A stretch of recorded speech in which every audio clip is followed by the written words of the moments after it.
Few novels have had such a cataclysmic effect on not only the future of novels, but on the future of film and television as And Then There Were None by Agatha Christie. Yes, today we are going to do a wine and cheese book and movie pairing with And Then There Were None, and three films that I feel embody not just the plot structure, but the tone, the themes, the general vibes of And Then There Were None. In fact, you could say some of these movies are the spiritual successors to this novel. It is not only an incredible mystery story on its own, but it has inspired the genre to evolve, to change, to move forward, and for that, I think it deserves a video where we talk about its influences. First and foremost, a little background on the novel. It was originally published by an absolutely insane title in 1939. It has been updated for modern language. If you want to know more about what I'm talking about, go ahead and look that up on your own. It will truly shock you. Offensive title aside, it was an absolute power player in the literary world. It absolutely shook up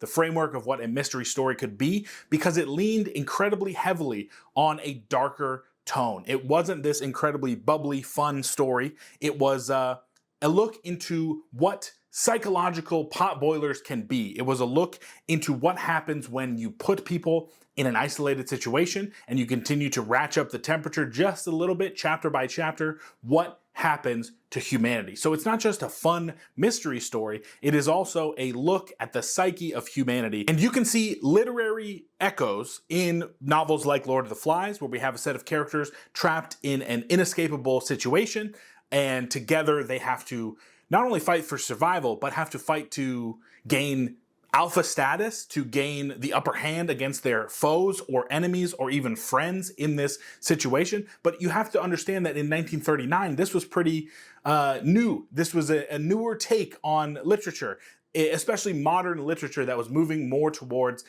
these darker themes, these darker tones. 1939, you have to remember the historical context. We have the Nazis' rise to power. We have a general distrust in government starting to form. We have millions upon millions of people being killed, not just in fighting, but also civilians. So this is a time period of great distrust, of great upheaval, and into this upheaval, this novel is written about what it means to be trapped with your fellow man in a situation that is, to say the least, not very comfortable. So if you have not read And Then There Were None, I would recommend that you do so. It is a fantastic book. It continues to top selling charts. It continues to top lists of best murder mysteries. But today we are going to talk about three films, two films specifically and one film series that I feel capture the essence in different ways, different iterations, but they carry forth the legacy of And Then There Were None so incredibly well. As a film student, a film fan, someone who worked in the film industry, I love to read and then find echoes of those books, those great pieces of literature in the more modern,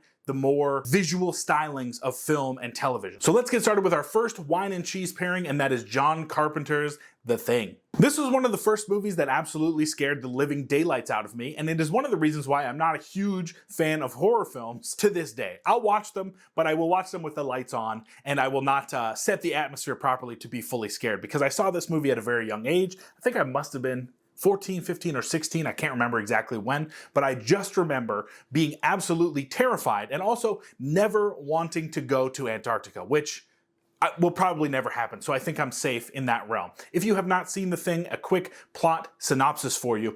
It is about a group of scientific researchers in Antarctica, so there we have the isolated setting, very similar to And Then There Were None. Group of friends, work colleagues, similar type of structure as the novel, and they encounter an alien, a beast. It's hard to discuss this without solid spoilers coming through. So I'm just going to give you they encounter a being that can take the form and the shape of anything. And of course, it begins to take the form and the shape of other researchers on this expedition. So there you go. We have the setup. We have a very similar structure to life being taken away in a specific place and not being able to trust the people around you. I think this, at its core, is where we see the echoes of And Then There Were None. There is no shape-shifting monster in And Then There Were None, but there is a deep distrust of the people who are around you. There is a deep misunderstanding of human motivation. There is a deep misunderstanding of what it means to be human.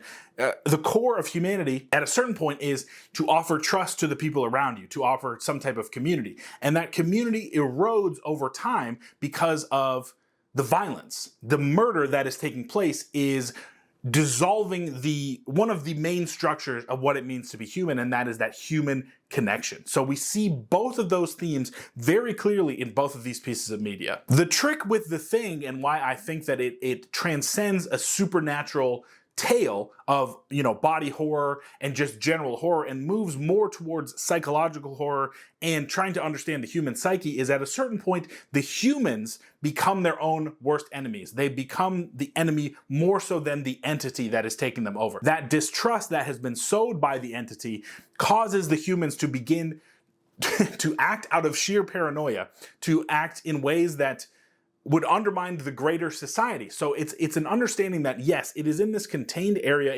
in Antarctica, but if this entity makes it to the mainland or to a larger population area, it will not have to do much work to continue to sow distrust. And through that distrust, basically take down human society. I think that is the main message that's going on with The Thing. You can find many different readings, and that's just my interpretation. But whenever I revisit this piece of media, I am struck with the fact that the distrust between humans is really what Carpenter is trying to warn us against. And there is a supernatural element to it. At the end of the day, it is just a popcorn flick. It is just a piece of entertainment. There are incredible messages about what it means to trust and distrust, what paranoia does to the human condition, what fear of your own safety will cause you to do, and how you react and act towards your fellow man. I find The Thing to be so incredibly analogous to And Then There Were None for that reason. You can see similar choices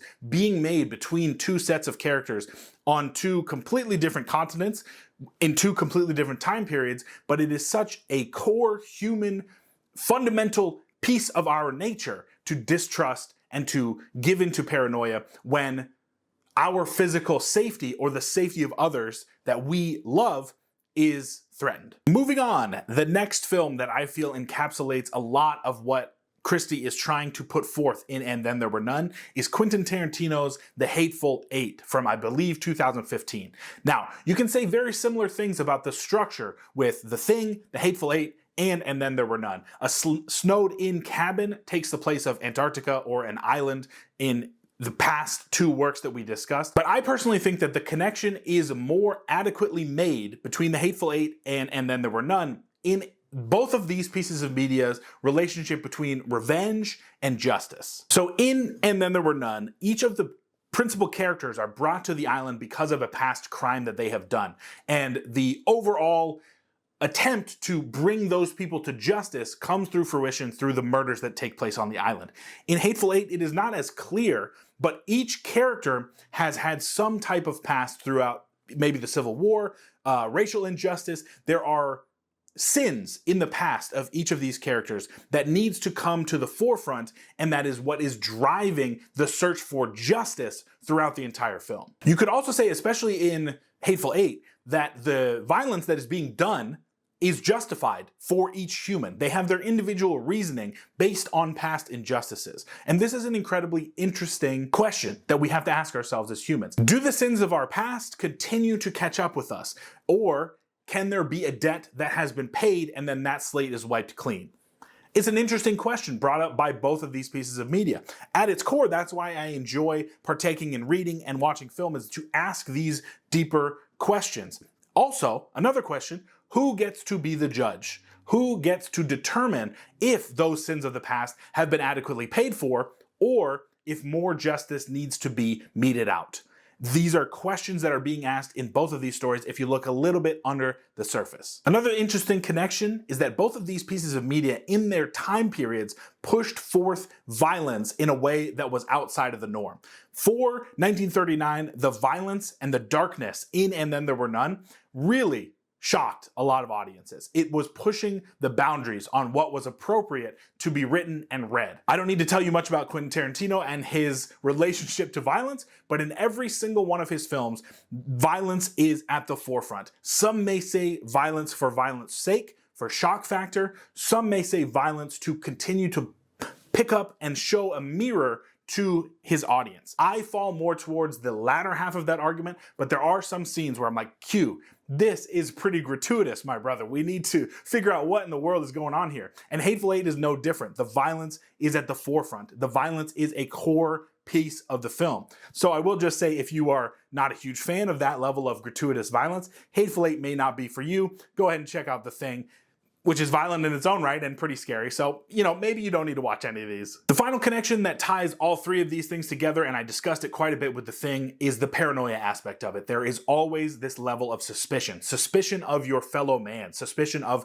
the other human beings in the situation. And again, I feel that that is a warning sign. This level of increased suspicion causes and continues us on the path to violence. And there may be a way to stop that path if we are willing to put some suspicion aside. But in these situations where it feels like life and death, because it is, it's hard to put that paranoia and suspicion aside and actually listen to what other people are saying and believe them. Finally, we move to the modern Agatha Christie, and that is Rian Johnson. You may have your own negative feelings about Rian Johnson based on his Star Wars entries. I'm right there with you.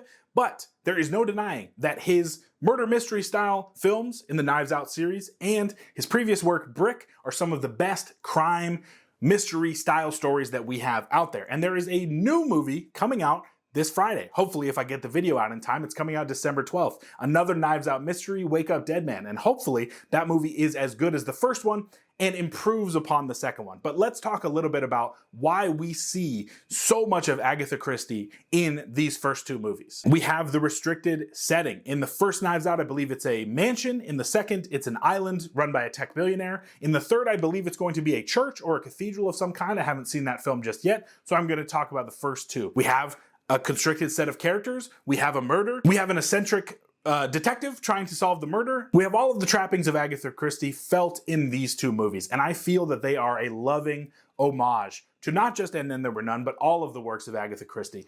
These two movies, the first one specifically for me personally, really scratches the itch of what a modern murder mystery story should be. There is a lot of humor, there is a lot of violence still, but it is used again as a way to look at humanity starkly, to understand the motivations of human beings. And that is what I really enjoy. That is the core of why I feel that this novel, And Then There Were None, continues to be read, to be taught, to be consumed and understood, even in the modern age. I mean, we're going on almost 100 years. Well, I guess probably more like 80 years, but it still carries weight and it still has an impact on what it means to be human. Knives Out and Glass Onion, while they may not have the same cultural impact, I feel that they are asking similar questions to And Then There Were None. A murder mystery setting, especially with a restricted cast of characters, is always going to ask us who gets to be the judge? Who gets to determine what justice is?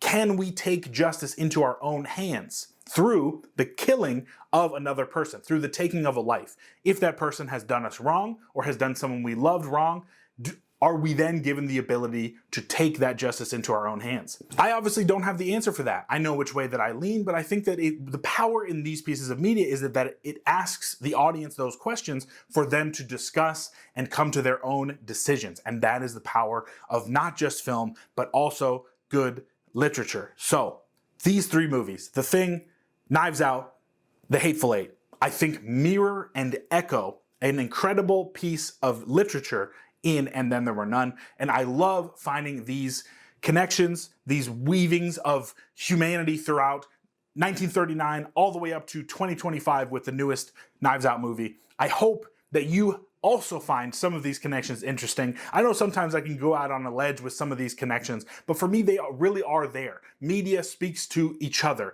and it continues to iterate and grow and change and adapt based on previous pieces of work, not just in the same media. Books to television to movies to paintings to sculpture, art is always in communication with other pieces of art. So I love to find these connections. These are just a few. There's a ton of honorable mentions. I think that there are a lot of actual adaptations of Christie's work that holds water. There are some better than others. But if you have some movies or books that you feel echo the sentiments of And Then There Were None, please leave them in the comments. I would love to continue to grow kind of a repertoire of movies and books that scratch this type of itch. Please let me know down in the comments. I'd love to hear from you. Thank you for watching. We have videos about the worst and best books I read in 2025 coming out this week and next week, so please subscribe so that you can be up to date on all that we have to offer for you. I hope you are reading something very, very good. I will see you in the next video.